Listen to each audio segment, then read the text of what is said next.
मोनिका गुप्ता जी, जय जय राधा वल्लभ शेरवंश। महाराज जी आपके चरणों में कोटि कोटि प्रणाम। महाराज जी पिछले कुछ समय से बहुत एक दुविधा चल रही है महाराज जी, घर में कॉकरोच की वजह से पेस्ट कंट्रोल कराना या करना पड़ता है। महाराज जी मन में बहुत पाप का भाव आ रहा है। हर जीव को जीने का अधिकार है, जहां तक हो सके हम उनको जीव रक्षा करते हुए बचाएं, अपने कार्य को कर सकें। जैसे हमें वर्तमान में दिखाई दे रहे हैं तो उनको उसमें भर करके बाहर फेंक दें। अब जब नहीं दिखाई दे तो ऐसी औषधियां रख दें कि वो उत्पन्न ना हो और वो वहां आवे ना। अब हमें दिखाई दे रहे हैं टहलते हुए, उनके ऊपर ऐसे केमिकल डाले जिससे वो मर जाए, तो पाप तो होगा ही, भोगना पड़ेगा। सब जीव इस भूमि में जीने का अधिकार रखते हैं। तुमने एक घेरे में अपने घर को अपना मान लिया है, लेकिन है तो भगवान का ही, तो उसमें छिपकली का भी तो अधिकार है, चींटी का भी अधिकार है, बिच्छू का भी अधिकार। भूमि भगवान के ना, सकल भूमि गोपाल की, या में अटक कहां, सब भगवान के जन है। हाँ, कुछ हमारा विरोधी भाव है। अब सांप जिस कमरे में रहेगा उसमें हम कैसे रह सकते हैं? तो हम मारे ना, निकाल दें। हम ऐसा उपाय करें कि उसको दुख ना पहुंचे और अपना बचाव पक्ष कर लें, ये बात हो सकती है। जैसे पोछा लगा रहे हैं, बहुत सी चींटियां हैं, अब आप ध्यान नहीं दे रहे, रगड़ रहे हैं, पाप बन रहा है। पहले फूल झाड़ू लीजिए, ऊपर से इसे मार दीजिए, पोछा लगाइए, अगर फिर दिखाई फिर फूल झाड़ू से कर दीजिए। हमारा उद्देश्य ना मारना है। अब अचानक कोई आ जाता है तो भगवान जाने। अब हमें दिखाई दे रहा है कोई भी जीव, कोई भी नाम रूप जीव का हो, सब में बराबर अंश है।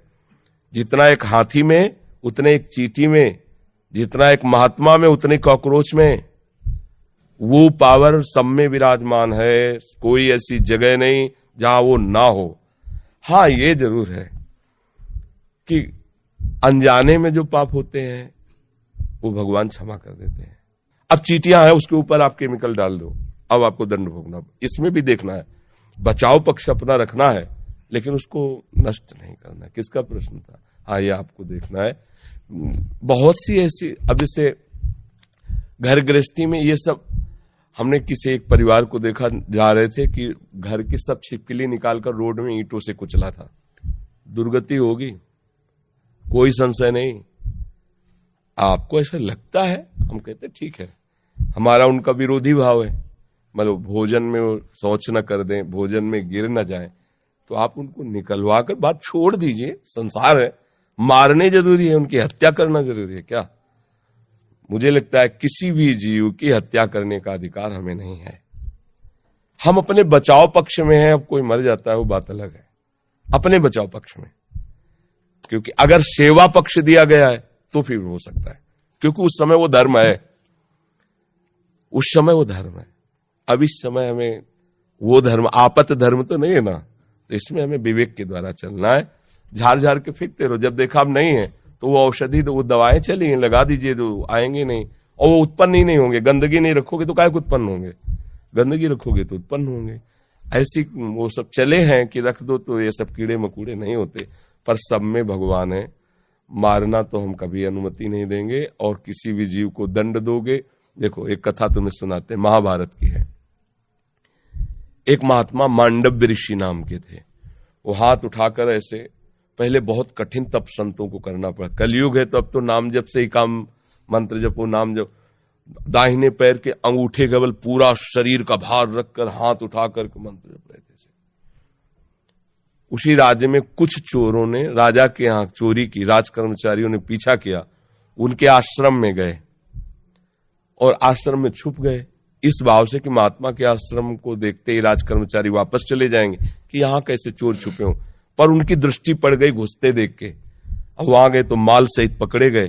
तो उन्होंने सोचा कि महात्मा ने ये नाटक कर रहा है, चोर रखता है और चोरी करवाता है। तो उसी अवस्था में मांडव्य ऋषि को भी ले गए और राजा के सामने पेश किया कि समस्त चोरों को पकड़ लाए, तो उनका शूली की सजा दे दो। शूली की सजा बड़ी भयानक होती थी। एक भाले जैसे यंत्र में ऊपर से सीढ़ियों से ले जाकर उसे छोड़ा जाता था, गुदा द्वार से वो जितना घुस जाए, भाले जैसा, अब वो उसी में टंगा है। अब प्राण शक्ति जितनी उसकी हो, जितने मिनट जिए, जितने घंटे जिए, कोई कोई घंटों जी जाता था, रक्तस्राव हो रहा है, तड़प रहा है। अब वो केवल एक शूली ऐसे लंबी ऊपर से छोड़ दिया और गुदा द्वार में जितना घुस गया, यहां तक, यहां, अब वो तड़प तड़प के बड़ी भयानक मृत्यु होती थी। वो महात्मा को भी ऐसे किया गया। वो तो साधारण जीव थे, सब मर गए। जो इस सूली गई गुदा द्वार से अंदर सुचेतना जागृत हुई, लगाया पद्मासन, उसी पे बैठ गए सूली पे। अब ये तो योगी थे। अब वहां बधशाला में तब जाया जाता है जब दूसरा कोई राजा है, तो 2-4 रोज तो हो ही जाते थे अपराधी, तो दूसरे दिन उतारने गए तो वो तो सब मरे थे और ये पद्मासन में बैठे थे। भाग के गए, राजा से बताया। राजा ने कहा ये तो बड़ा अपराध बन गया, कोई ऋषि आ गया, तुमने वे क्यों नहीं बताया ऋषि। अब आगे गौ करके ब्राह्मण करके मर्यादा थी कि गौ ब्राह्मण सामने है तो दया कर देते थे ऋषि जन, फिर साप नहीं देते थे। पहले बड़ा पावर मंत्रों का होता था। हाथ जोड़, महाराज हमें बिल्कुल पता नहीं कि ऐसा आप यहाँ कैसे लाए गए, मुझे बिल्कुल पता नहीं, अब मुझे क्षमा कर दीजिए, मैं बिल्कुल नहीं। बोले मुझे आपसे कोई मतलब नहीं, पहले ये निकलवाओ सूली। लाख कोशिश की गई, सूली निकली नहीं, तो उनका काट दो, तो ऐसे काट दिया गया, सूली काट दी गई। सीधे वहां से अंतर ध्यान हुई, धर्मराज के पास पहुंचे, क्योंकि पावरफुल महात्मा थे। धर्मराज से कहा कि मैंने क्या ऐसा पाप किया जो तुमने दंड विधान किया, क्योंकि ऊपर हाई कमान तो वहां है ना, क्रिया यहां दिखाई दे रही, कारण तो वहां है ना, पूरा हिसाब किताब उनके पास।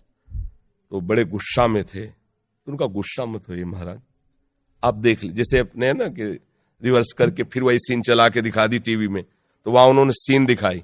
ये 8 वर्ष के बच्चे हैं, खेल खेल में तितली को पकड़ा और उसकी गुदा के द्वार में बम्बूल का कांटा डाल दिया और छोड़ दिया।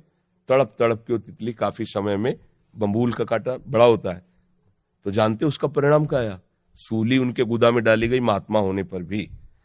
अच्छा, गुदा से कांटा निकाला नहीं तो सूली निकली नहीं।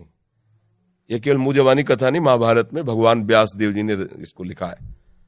तो उनका नाम हुआ अणिमांडव्य। तब उन्होंने कहा कि हम नया नियम बनाते हैं, 14 वर्ष तक के बालक के पहले के अपराध जो है वो नहीं माने जाएंगे, वो मैं क्षमा करने का विधान बनाता हूं। और तुम मुझे बालक को इतना बड़ा दंड दिया उस खिलवाड़ का, इसलिए तुम मृत्यु लोक में जाओ, 100 वर्ष के लिए मैं तुम्हें शाप देता हूं। तो वही विदुर जी के रूप में आए, साक्षात धर्मराज। अंश से युधिष्ठिर है, लेकिन साक्षात धर्मराज विदुर जी के रूप में आए। अणिमांडव्य ऋषि के आज भी वसूली वैसी है।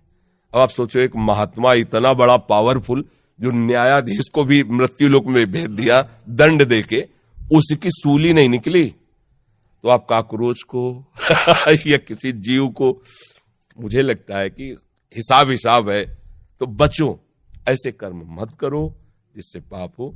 हम 100 बार झाड़ के फेंक देंगे बाहर, वो डस्टबिन नहीं होते, डस्टपेन क्या कहते हैं, हाँ फेंक लो। हम तो देहाती आदमी यार, तो हमें बीन और पेन में कोई अंतर नहीं ले जाता, बाहर फेंक दे। से नाम जप करो, पवित्र रखो, पहले से केमिकल ऐसा रख लो जिससे वहां उनकी उत्पत्ति ना हो।